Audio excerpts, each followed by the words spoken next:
دلال ورا دلال من ديار سرمينم وي طافي كاتي اخرج طاغي شاوتي قول بافي مام دلال رنگينم وي تيرجك خبر داي ولاتي بوزاي ولاتي جولي بريا بافي بوزينم قاصي داخل كي روي ورچنم قاصي دامن وخلك دلال چل مباركة وافينا بريسكي برفي بشكي باراني هركينا باي غربينن وي خوادي امراد نجدل ببراجا خاقورا رها بمناي دلالاي دلالاي دلالاي دلالاي دلالاي دلالاي اخ دلال وسر قلبم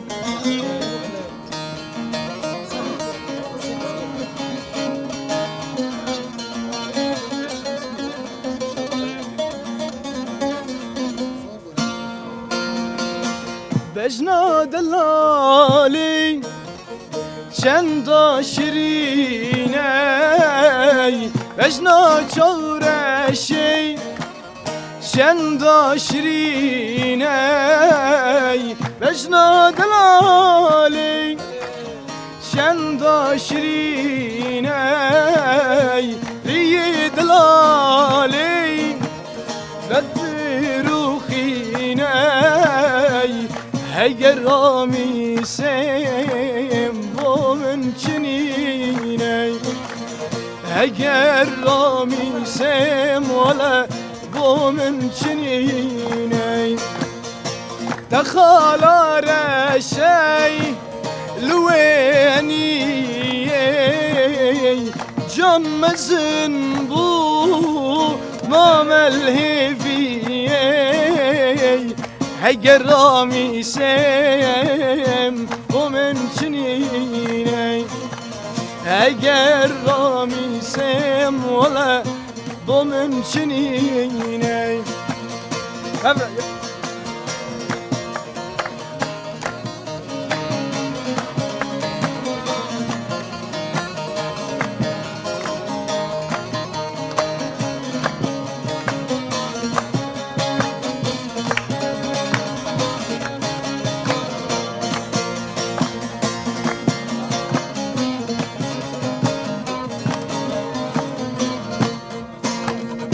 اسمر ياريك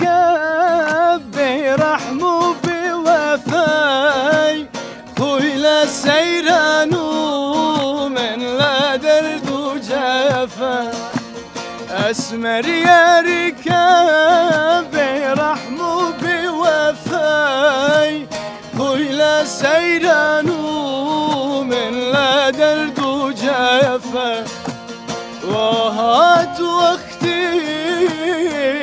تو بكردين ناب ما ياري دروزن من هالدا باقي سيخوش ضلو درون مينا هنا يجوش هاي لبنان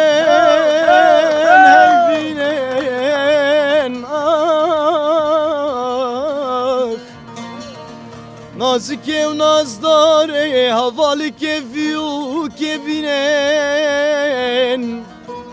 آخ آخ دلالا دلمش مرابینن ترسم وز بمرم دلالا دلی خطر نبینم شارو كسبر دايا خبير بوايا جاني خوشي ملقير دوايا عايشم عايشم عايشم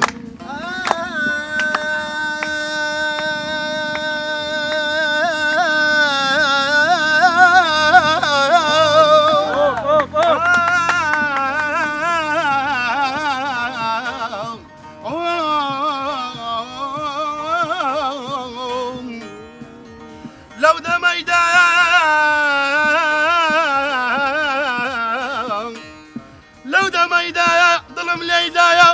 جوان يكاد لو دا ميدان ظلم ليدا بوزوان يكاد كسو بردا يخفر بوا يعني خوشي مغير دوا عايشة عايشة عايشة كسو بردا يخفر بوا يعني خوشي مغير دوا عايشة عايشة عايشة توشمي منيش ولي بول جانم ببري عايشة عايشة عايشة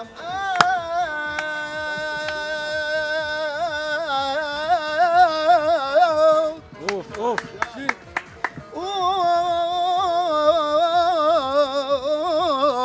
اوف اخمانا ما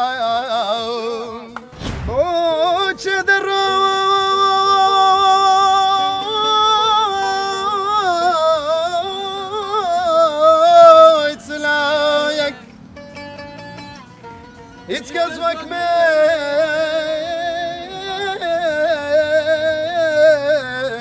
خوشتنا طول درماي طول استي زبون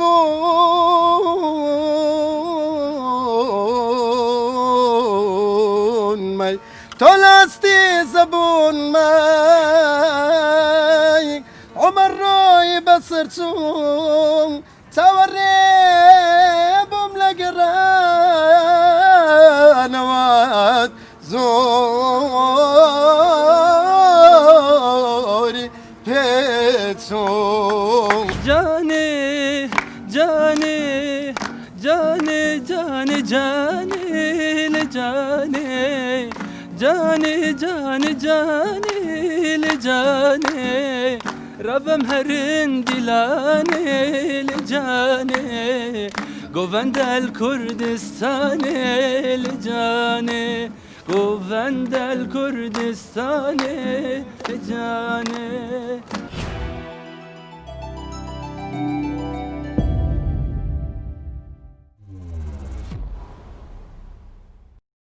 مشروع قرية آرام تحت شعار الهدوء عنوان. بعد انتهائه من مرحلته الأولى بدأت المرحلة الثانية المتكونة من 660 وحدة سكنية بمساحات مختلفة 240 متر 300 375 400 426 و500 متر بجودته العالية وتصاميمه العصرية. فيلا 240 متر تتكون من حديقة كبيرة، جراج سيارة، 4 غرف نوم ماستر وبالكون. النوع الثاني منزل 240 متر مبني بخدمات مختلفة، فهو يتكون من 5 غرف نوم جميعها ماستر. وأيضا تتوفر فيلا بمساحة 300 متر مبني بطريقة VIP. الطابق السفلي لفيلات 300 متر يتكون من حديقة كبيرة وباربيكيو، جراج لسيارتين، 5 غرف نوم إحداهم ماستر، وأيضا غرفة تبديل ملابس. وتتوفر أيضا فيلا 500 متر مبنية بطريقة خاصة وVVIP. للمزيد من المعلومات والتسجيل يرجى الاتصال بالأرقام التالية أو زوروا موقع قرية آرام.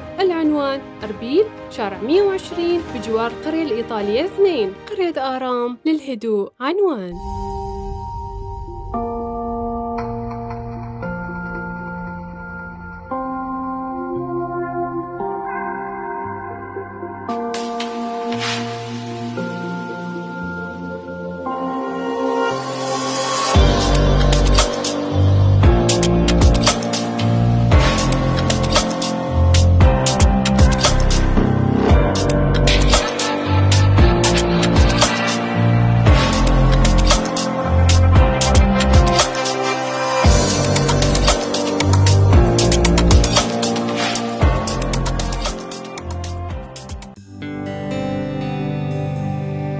پیر لە چیەکەیتەوە؟ زۆر بێتاقەتم چەند مانگێکە لە ماڵەوە بێزار بووم. باشە با گەشتێک بۆ دەرەوەڕێک بخەین. تو هیچ کۆمپانیایەکت پێشک دێت چونکە زۆربەیان تاخراون. بەڵێ کۆمپانیای کۆشتراڤڵ ئێستا دەستی کردووەتەوە بە فرۆشتنی تیکت و ڕێخستنی گەشتەکان. با سەردانێکیان بکەین و گەشتێک ڕێک بخەین.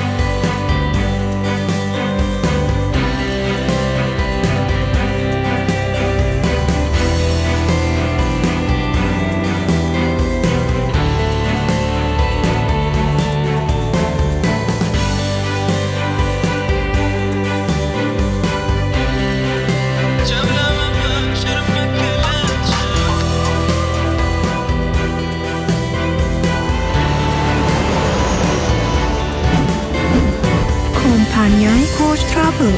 گەشت بکە لەگەڵمان.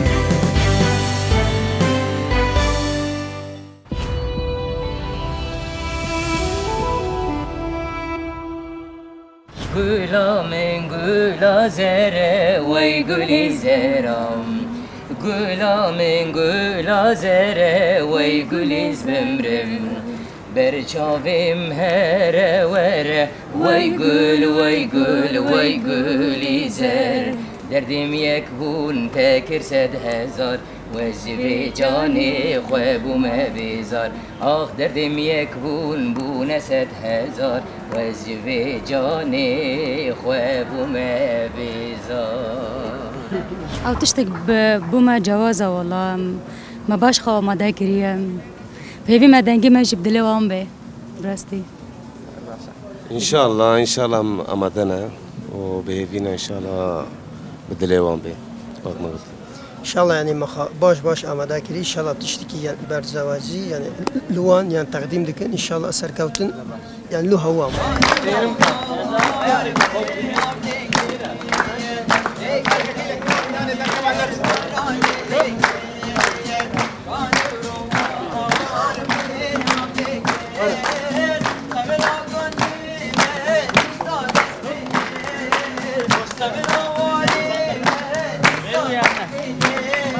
زنبیرون کنه حالا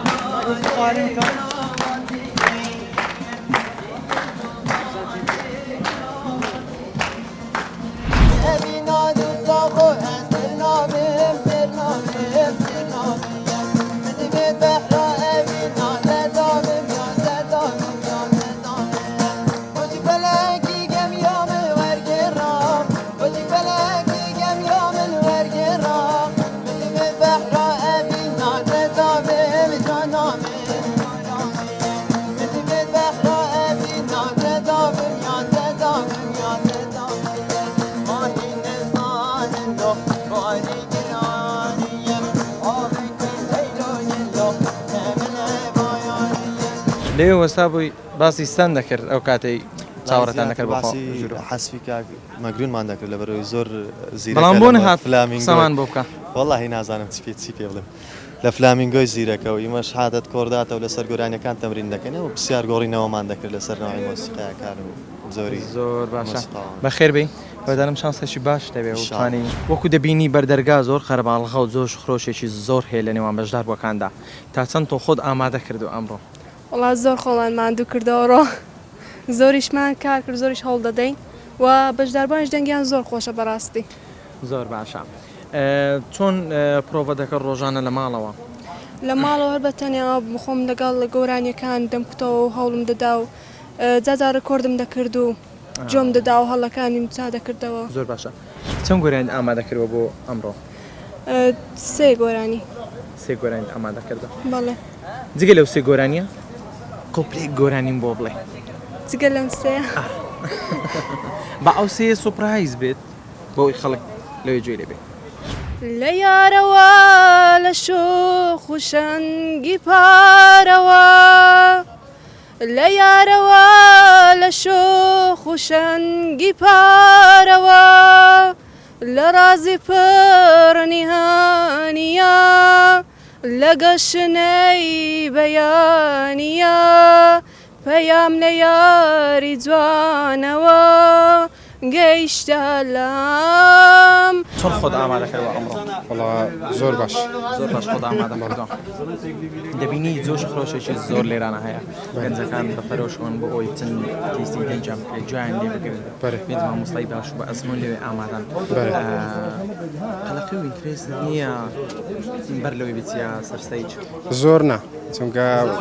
بە حکمیەوەی لا پەیمانگام خوێندووە و چەندین بەرنامەشم کردو دەچێت خوێندودا پەیمانگای هونەر جوانەکان ڕواندز لە ڕوانزەوە هاتووی بەرێجە سڵاو لە ڕواندز بەخێری چۆن پرۆڤەکانی خۆت دەکرد ڕۆژانە لەگەڵ هاوڕێیانە دییان بە تاک وڵایی جارە زانێت جاروێ لەگەڵ هاوڕێیانی جاروێ بە تەنیا پرۆڤاکەین هەر جارە بە شێوێک جێ جوانی جارانێم باوی نەماوە عشقم لە دڵێدا لە کێزی داوە جێژوانی جارانم بابینەماوە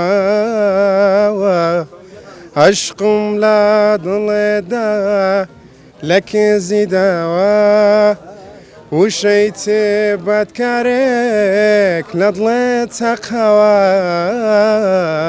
بووی بە کۆسپی سەڕێم هەر ناپرسی لێم هەر ناپرسی لێم هەر ناپرسی لێم بۆ بڕۆژ بۆشی هاتووی ئەمڕۆ واللهی ئەوە ڕێکەت جوانتر نییە؟ ستایلەکەت زۆر جوانە قوربانت زۆر سپاس هەموو شتێک بای خۆمە ئێزر باشە چۆن خۆت ئامادە کردووە ڕۆژانە چۆن پرۆڤە دەکەت بۆی بێتەوە پرۆگرامە ئەمە ڕۆژانە پرۆڤەکەین لەگەڵ جەماعەت برادەرانی منتیقەی ڕوانزە ڕۆژانە پرۆڤێز دەکەین جەنە میشان لە ڕوانزەوە بەشدار بوون؟ من لە هەولێرێمە بەس ڕوانزیمە خەڵکی ڕوانزی لە هەولێرەوە بەشدار زۆر باشە بەخێر بێ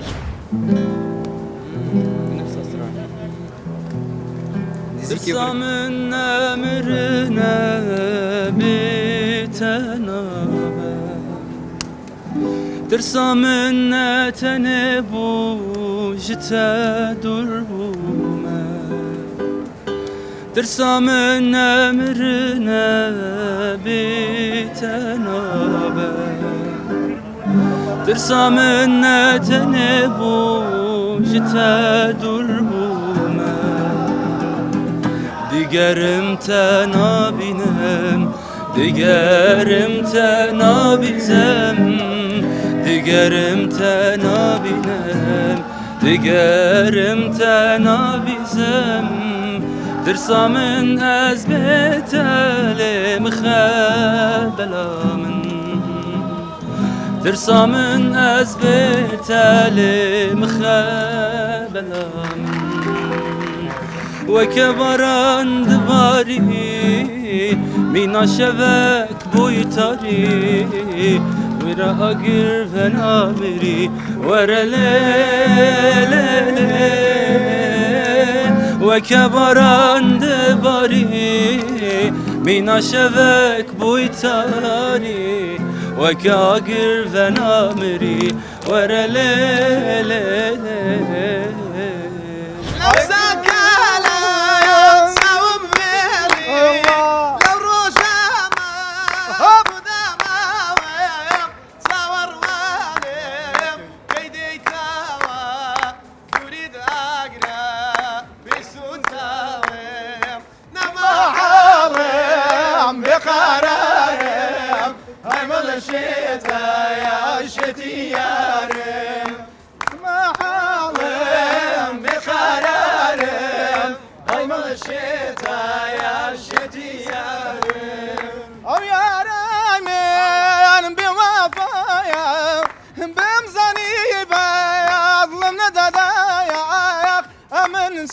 كم يار يار كرت بالايا دسكري ناكني والله بالله مخشي خدايا الله نما حالم بقرارم هاي ملشيتا عايشتي يارم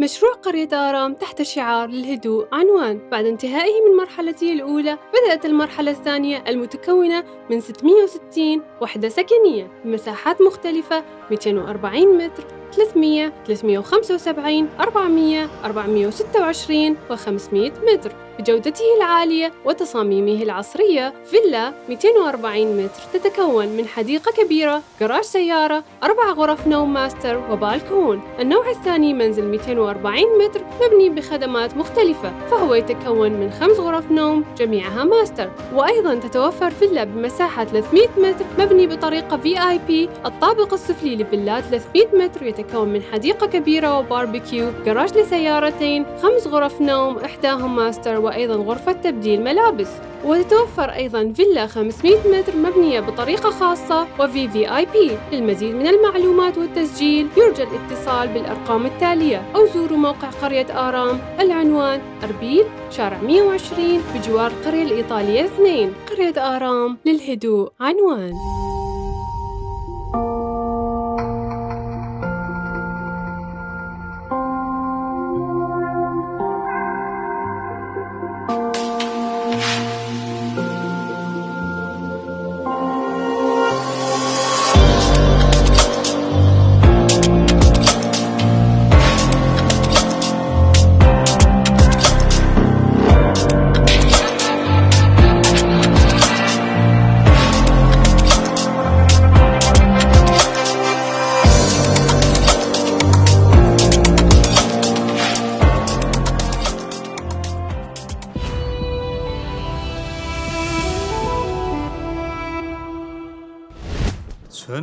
جارم ود قاسم أخوم بروم نبو زوبروي سكانارا رازي ميري رأي من ديفيد رأي من زاتر دنقي ديفيد پستەکێ جۆم بوومە بێژە یەکێ دیش ياري قوري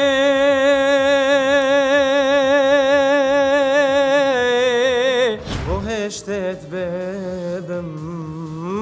بخوشاويستت باشتر خۆت ئامادەکە ئەمەی ئێستاوەتە تەواو بوو ئەمڕێ دوورم بۆ تۆ بڕێوام ئەسمەری هاتە کەنگی من و تەبی درەنگی وەکوونەی کونە جەرگم پیرۆزە بەڵێن بێئیتر ناوت ناهێنم ناوت ناهێنم زانم لیژنە وەڵاهی من بەڵێ ئەمیش دەڵێم بەڵێ منیش ئەڵێم بڵێ بله زۆر لە ئامێژە کاداماوێ بەیان بکەم دەردی دەروونم هەندێک تێبینی هەبین چەکش تون ئەوجی تراجی في اشتر صابز دەنگتە گەلە خۆشە ئامانی میمە گورەجێ ئامانی میمە گورەجێ سوخمە نارنجێ دیسانە عشقان مەجلیسیان گرت بەڕاستی زۆر خۆشت کرد ئەمن بۆ خۆم دەڵێم بەڵێ ئەوە من لێرە ڕوو لە لیژنەکەی دەکەم بزانم ئەمن دەڵێم دەجار بەڵێ پیرۆز محمد جلال لە سلێمانیەوە بەشدارم 20 ساڵ ڕۆژانە خوێنکارم لە بەشی پەیمانگە و نەرجوانەکان بەشی میوزیک قۆناغی یەکەم چ ئامێرێکە ژەنی یان چەند ئامێر تا ئێستا هیچ ئالەتێک ژەنیاری هیچ ئالەتێنی ئۆکەی کەواتەکە هەڵبژار چی هەڵبژێری حەز لە چ ئامێر پیانۆ لەبەرەوەی حەزێکی خۆمە و خولیایەکی خۆمە بەیانی باشتر بە سپاس ناوی من محەممەدە سقەلکە ئۆکرێمە ئۆکرێوەتە ئەوتە چەند سترۆنێکۆ پێشکەشکەم ئەمرێ من 22 ساڵە سەرکەوتوبی ڕۆژانە بەچیەوە خەریکی باال و دنیاە گۆڕانی ناوەڵا خوێندنم هێڵە گۆرانی کێڵێ ئەمڕۆ گۆرانێکی کەماڵ ئەکرەی چەند گۆرانی و ئامادە کردو هەرو گۆرانیە سێ گۆرانی سەرکەوتوبی و هیوادارم بتبینم لە قۆناغ سپاس بە ڕێزی بەخێر بێ سەرچاو ئەوە بڕۆ بۆ لای لیژنە باشە و ئەو بینمەوە دوای گۆرانەکان ئەو بینەوە ئۆکەی خۆشەویستان بەشداربووی ترە بینم نازانم چم بۆ لای کامیان حەزەکەم بچم بۆ ئەوێ با بچیم زەین بەشدار بوون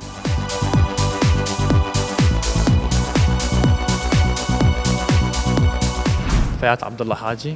ئەس خەلکی دەڤەرەوە کرێمە مدوێز بەشدار بم لە بەرنامەی کوردستان ئینشاءڵڵا 29 ساڵم بەڵێ چ گۆرانیەکە ئامادەیە بۆ ئەمڕۆ گۆرانی من ستران زۆر ئامادەنە بەس ماوەڵێک من ڕێزێدا هەیە مدوێز پێشکەش بکەم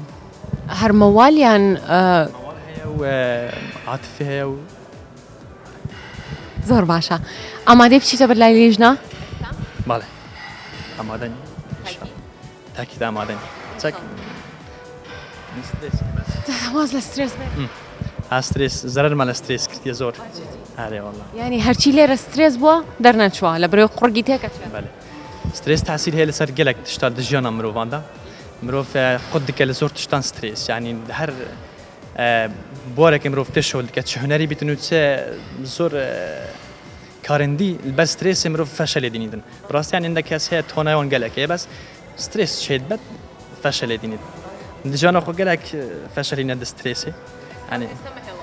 ئینشەڵا ئێستا ناهێ ڕۆژانە بە چیەوە سەرقاڵی؟ خودەس پێشمەرگەمە ڕۆژانە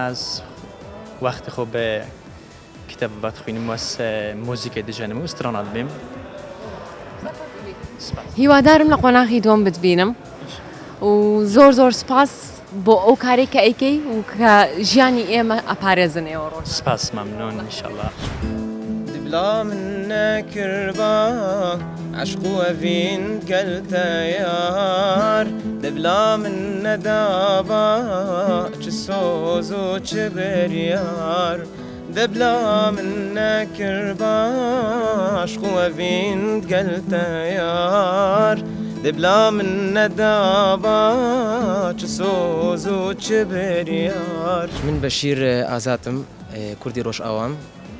لسليمان ياجيم تقريبا 8 ساڵە بێ تەمەنم 23 ساڵە بەڵێ بەشیر چ گۆرانێکەڵێ ئەمڕۆ؟ چەند گۆرانێکی کەروان کامل و هەڤالە ئیتر تێکەڵێکی جوانم کردووە ڕاستی هیوادارم ئینشاڵڵا بەدڵیان بێ من شاکار ڕەسوڵ لە سلێمانیەوەتەوە 24 ساڵم شاکار ئەمڕۆ هاتیان جەنە ئەمڕۆ هاتووم لە کاتژمێر چەنەوە بەخەبەری نەخەوتوم گاڵتاکەی بەڵێ 5-6 گۆرانیم داناوە 5-6 گۆرانی بەس بەشدار بوو هەبووە 5 گۆرانیشی زۆر سپاس وڵی هەموو نوعێکی تایە کەمال محەممەدەی تر مامۆستا عادنان کەریمە مامۆستا میکایلە عەلی مەردانە ئەم شاکە ڕۆژانە خەریکی چیت خوێندکاری ئەم ساڵ تەخەرۆجم کردووە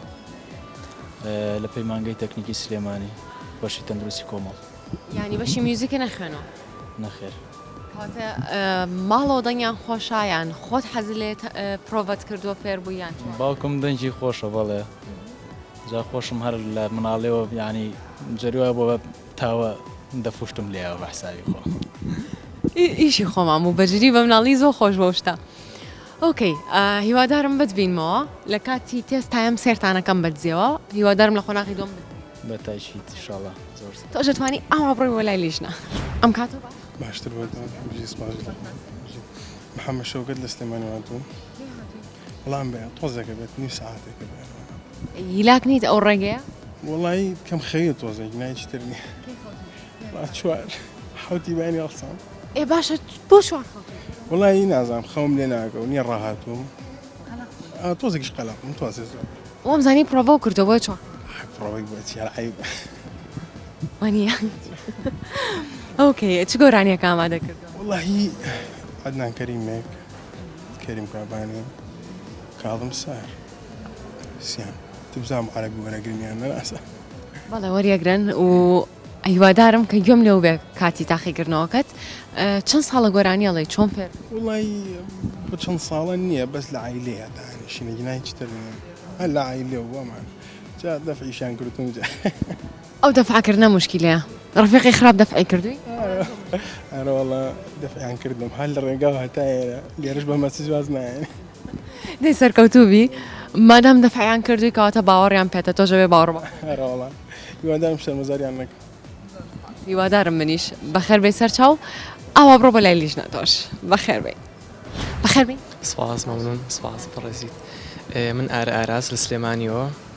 واتم بۆ مەرنامەیە سەڵی خۆم داقیکەم و یادارم سەرکەوتوو 2001 ساڵ زۆر باشە ئارە بەچیەوە سەرخاڵی ڕۆژانە چێکی خوێندکاری کارەکەی خوێندکارم لە پۆلیانزم و ڕۆژانش هەر لە ماڵم بە بۆنەی کەرەنتینۆشتەوە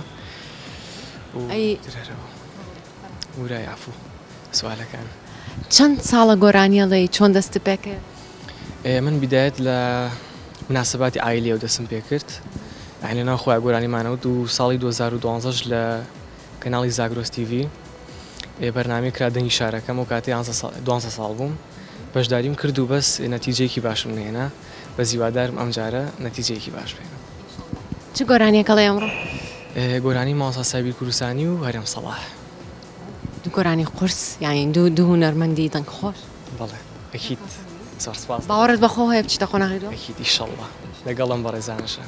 نیڤان تایر لە سلێمانی هاتووم ئەمڕۆ هاتی یا دوێنێ ئەمڕۆ هات هیلاک نەبووی تۆزێ چەند کاتژمێر بەڕێگەوە بوو 3 ساعت منەوە نەهاتوو چۆم کردو فێر بووم بە دووەگەم چ گۆرانی میکایل زۆر لە مێژەکە دەمەوێت بەیان پێم دەردەدەم گۆرانێکی زۆر جوانە چەند ساڵە گۆرانیە 4-5 ساڵە گۆرانی هەڵم بەستر حەزم نەکرد بە دەرکەم لێسەوە حەزەکەم دەرکەم بۆچی حەز نەکرد پێشتر بۆ ئێستا حەزەکەی هەست مەگەر تۆزێکم ماوە با بڵێ ئۆکەی زۆر باشە ئەی ئامادەی لیژنە ببینی بەڵێ سترێس نابی کەمێک هیچ نییە کەمە هیچ نییە کەمێ هەرە کەمێکەرەوێ دە باش کەواتەیەکسەر لێرە بۆ بڕۆ بۆ ئەو سەر بۆ لای لیژنە و دوای پێم بڵێ چێ بێ چۆنی یاد باش ممنون سلام تەمەنشانە بووی ماژە سەر یاد ناویسانیتم پێ بڵێ یاد نەوزاد ئیبراهیم یاد نەوزاد ئیبراهیم خەریکی چیت ڕۆژانە بەچ وەڵا ئێستا هەر جارە بە ئیشم شەشم تاوا کردێ بە تەمایەجا بابرین کولیەی ئەوە بکەم حەزەکەی چی بخوێنی و لەوانەیە نمرەکەت بوو باتەکوێت لەوانەیە هەندەسە ئیشاڵڵا ئای ئەوەنە زیرەکی گۆرانی چێڵی حەزەکەم ئێستاەوە بزان حەزم لە گۆرانی محەممەدی ماملەیە ئەوم حاضر کردێ ئیشاڵڵا جا تەمای خۆی ئەو گۆڵای مەشهوری گەشت عالەم بوو کوا یادی بەخێر مەیلیوی دەرمانی دەردی من بوو کوا یادی بەخێر یادە من نازانم ئەگەر کارتێکی سەوزم هەبێ بتوانم بیان بە تۆیان نە بەڵام هەستە بە دوو قۆڵی ئەڕۆین بێکاچین بۆ لای لیژنە باشە اینجا ئەگەر کارتم هەبێ کارتەکەی خۆم لە تۆیان سەرفەکەم لەبەرەوە هەموو هێزوو توانانی خۆت بخەرە ئەو تێستەوە لەبەر یەک ئەگەر ئەوەش نازام هەمە هێشتایان نا یان ێستاچم داوایەکەم کە کارتێکم هەبێ بەڵام منیش نەبم ئەزانم کە لیژنە بە تۆڵێ بەڵێ چکە دەنگێکی خۆشت هەیە زۆر زۆر سپاس ئێستا چین یەکسەر ڕقەمێکە بۆ وەرەگرین ژمارەیەکە بۆ وەرەگرین و یەکسەرە چینە ژوورەوە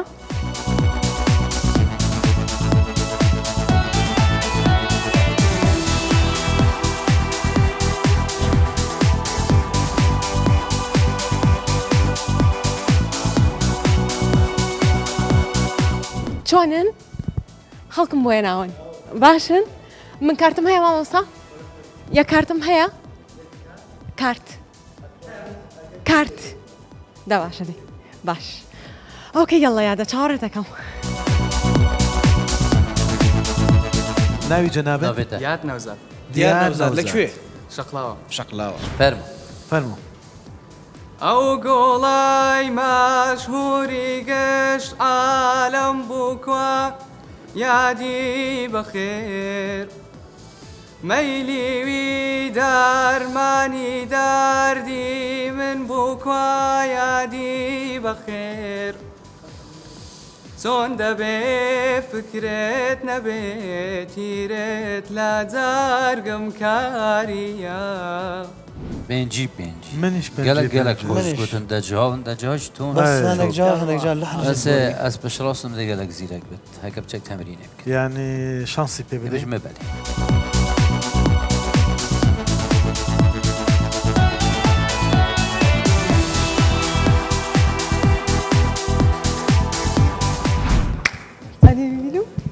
ئەو دیوی ئێستا بڵێ وەرگرت بەس ئەبێ خۆ زۆر باش ئامادەکەی بۆ من ئەو جارێ زۆر باش ئامادە نەبووم لە بەروی ماوەچ لە بەروی ماوەچی زۆرە دابڕێمە لە گۆرانی گوتنی بەس ئەو جارێ ئیشاڵڵا ئەوڵەشی زیاترە دێن یاد ئێستا لەو دەرگای بڕۆ دەرەوە خات و دینا چاوەڕێتەکە قسە لەگەڵ ئەو بکە و قسەی بۆ بکە باشە ئەتبینمەوە لە قۆناغیدەوە بێ بای